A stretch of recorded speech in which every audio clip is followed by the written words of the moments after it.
Hey Optimancers, Chris here. Okay, I finally got to the survey for Playtest 7, and if you haven't filled it in yet, you still have a couple days to get it done before it closes. I've linked a Google Doc that goes over my responses.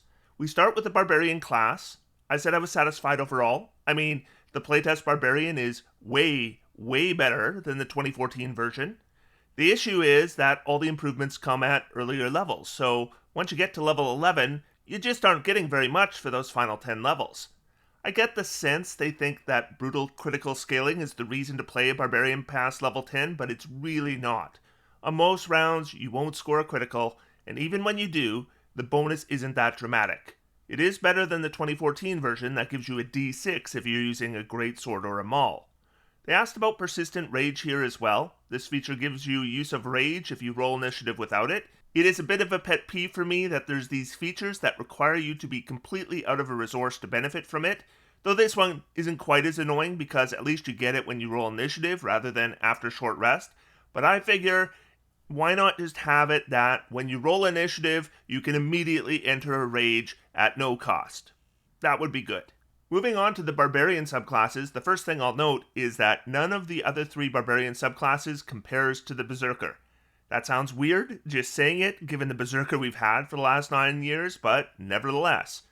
That said, I did appreciate the better balance between the features of the Wildheart Barbarian, but I'm not seeing why I would want to take this subclass into higher levels. I guess that flight ability at level 14 is decent, but there's a long wait from level 3 to level 14, and during that large wait, you get a single skill expertise and a ritual spell. Path of the World tree took me a while to decide whether to rate it as satisfied, because I really like the idea of this subclass and I'm glad it's there, and I would hate for them to just discard it. But these features need work. Vitality of the tree should allow the Barbarian to give themselves temporary hit points, and branches of the tree needs a greater range, and a utility spell as a 14th level feature, that just does not cut it. Zealot has been a personal favorite of mine ever since its release in Xanathars. The mild boost to Warrior of the Gods is a nice change, but wow, I really dislike Rage Beyond Death now. It's bad mechanically, and the thematics do not excite me either. It's just such a waste. Up to level 14 though, it's still one of the better Barbarian subclasses. With the Fighter, I expected their ability to use weapon mastery to be improved from Playtest 5. We didn't really get that, but instead they made some changes that I do really like. Tactical Mind, Tactical Shift, and Studied Attacks are all new features, and I think they're all really great. And the more linear scaling of the much improved Indomitable is nice as well. So I gave the class a very satisfied score. Battlemaster has some really nice changes. The stuff we really like was basically untouched. Some of the weaker maneuvers got a boost, but they maybe could have been more boosted. But the really nice thing is that the forgettable Battlemaster features have been made relevant. And that 15th level Relentless feature, that basically makes maneuvers free to use, that is exceptional. Like with the Path of the World tree, I'm glad for the addition of the Brawler that fills out a niche that previously had nothing to fill it. So I gave the Brawler a score of satisfied for that reason, but the features are not where they need to be. If my task was to make the best unarmed Brawler possible with a 3rd level fighter build, I would not even look at this subclass. In fact, almost any fighter subclass other than this would be better just by taking the unarmed combat style, which replicates this subclass's brawling ability entirely. And then you get another subclass feature.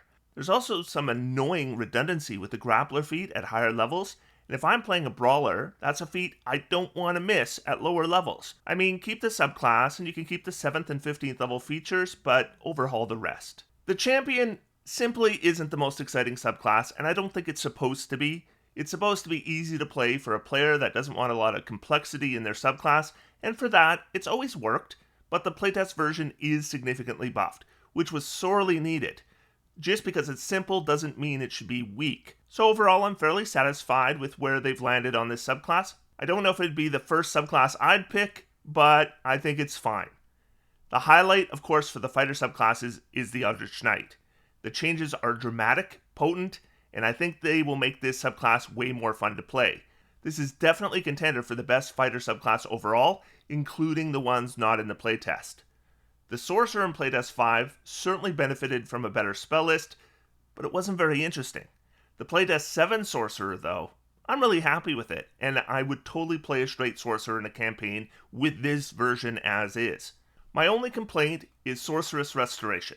This gives you a sorcery point back, eventually multiple sorcery points if you complete a short rest, but it only works if you're flat out of sorcery points. I mean, why even bother? They've said that they want features that encourage players to actually use their resources, so I think that's what they're aiming for here. But it is one thing to encourage me to use sorcery points more often. It's another entirely to only encourage me to use all my sorcery points before a short rest and then give me nothing otherwise. If this didn't have that restriction, it would actually encourage me to use sorcery points more liberally. But this might as well not be there. And the Draconic Sorcerer, well, it's fine. The wings are back at 14th level. They should never have been removed in the first place. And mostly it's like the 2014 version with a bit of cleanup, like the resistance just being on all the time. And the 18th level feature does look better, but overall it's decent. Nothing really exciting for me with Draconic Sorcery. Wild Magic Sorcery, though, is exciting. My last video was my playtest experience with this subclass, and I think it's pretty obvious from that video that I really enjoyed it. You actually use Bend Luck now, but of course the biggie is the change to Tides of Chaos, which you just use constantly now, which also means you constantly get Wild Magic Surging, which of course is the entire point of the subclass. Rolling on that table, 9 or 10 times in one session, really highlights the travesty of the Wild Magic Sorcerers I've seen played that never rolled on the table once. Now, the Warlock is hard to rate. I have so many mixed feelings. For those of you who love the 2014 version of Pack Magic, I'm sorry, I don't agree. I mean, you do you. Making Pack's Invocations, though, that's a masterstroke, so great. And Pact of the Tome is pretty much where it should be with a bit of clarifying wording needed, but Pact of the Blade is probably overtuned. I mean, especially combined with Thirsting Blade and Life Drinker. In fact, it's probably the scaling of Thirsting Blade that's the real culprit. And Pact of the Chain is a complete failure. Did they not know they had released a playtest version of Find Familiar? Or did they think they included a designer's note not to use it anymore? Because Pact of the Chain, and especially Investment of the Chainmaster, do not work at all with the playtest version of the Find Familiar spell, so I can't even playtest it. I appreciate attempts to make Gaze of Two Minds better, but turning the target into a spellcasting drone, it just probably isn't the right way. The Archfey subclass, though, a triumph. Talk about a boring subclass, but not boring anymore, and free Misty Steps are nice, but if you're bringing back Pack Magic, they're really nice. Making Misty Step more interesting to use as well, I mean, I think they hit the bullseye. And the Celestial Patron is fine. I'm not sure why they bother including it if they're keeping it pretty much as is, but whatever. It's weird though that on this survey they ask about a feature called Celestial Radiance. Like, what is that? It could be they meant Celestial Resilience, it's the right level, but they didn't change that feature, so why ask for feedback on the changes? What it makes me wonder is, was the Celestial Warlock supposed to get some new exciting feature at level 15 called Celestial Radiance, and then they removed it before the playtest? Put it back in. I want to see it. They did a really nice job with the Great Old One Patron. Like Archfey, it's a subclass that needed some attention, and it got some. If you are filling out the survey, though, I should note that they didn't specifically ask about psychic spells for some reason, so if you want to give feedback on this completely new feature, then make sure to comment on the overall comments for the subclass. So the playtest wizard is, for the most part, just back to the 2014 version, which isn't all that exciting, but then again, I like the 2014 wizard. It's my favorite class, so I really can't complain. Scholar is a nice little feature, a memorized spell will come in handy. I can't say that I'm a fan of spell mastery now. Basically, every spell I've ever recommended for spell mastery isn't a valid selection anymore. And I don't really want to be using my action for first and second level spells very much at 18th level anymore. So I guess you do it with utility spells, like Disguise Self or something?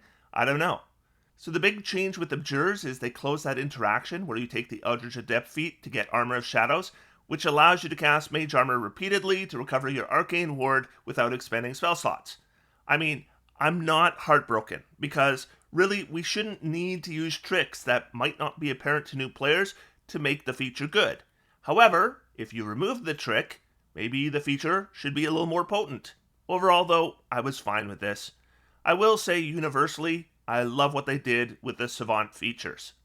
The Diviner got some pretty minor changes, which again is fine, because I like the Diviner as it is. I am glad to see they didn't make Portner reaction or something. So overall, satisfied. And with the Illusionist, I mean, it's mostly the same. There was another little trick with Illusory Reality, which got closed. I noticed they didn't ask for feedback on that feature. The changes here are pretty minor, and they're fine. But I do think the Illusion subclass could use something more appealing than a slightly enhanced Minor Illusion spell when you enter the subclass.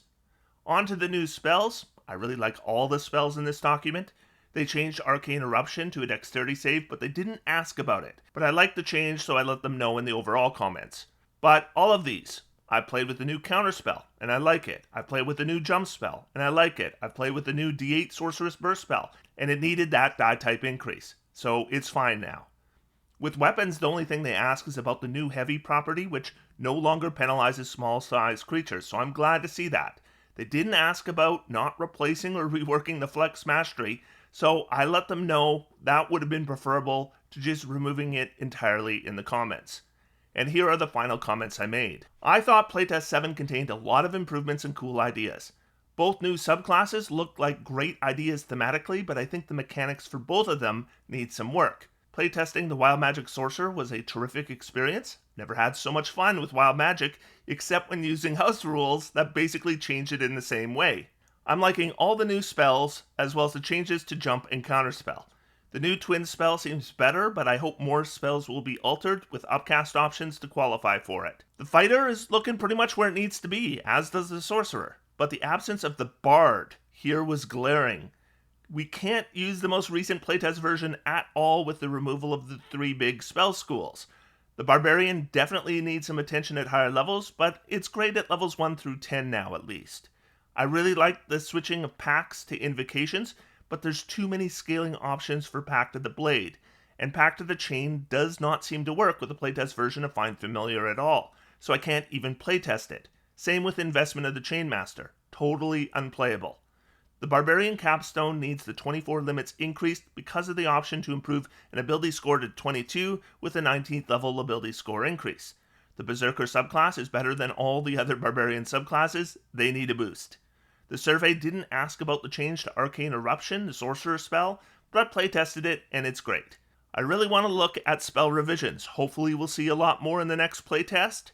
One thing I did not like about this playtest were all the features that require you to be out of a resource to benefit from them. I don't think that restriction means we'll just blow all our resources immediately. Instead, we will just ignore the features. And that was my survey responses. Google Doc is linked in the description. Talk to y'all later.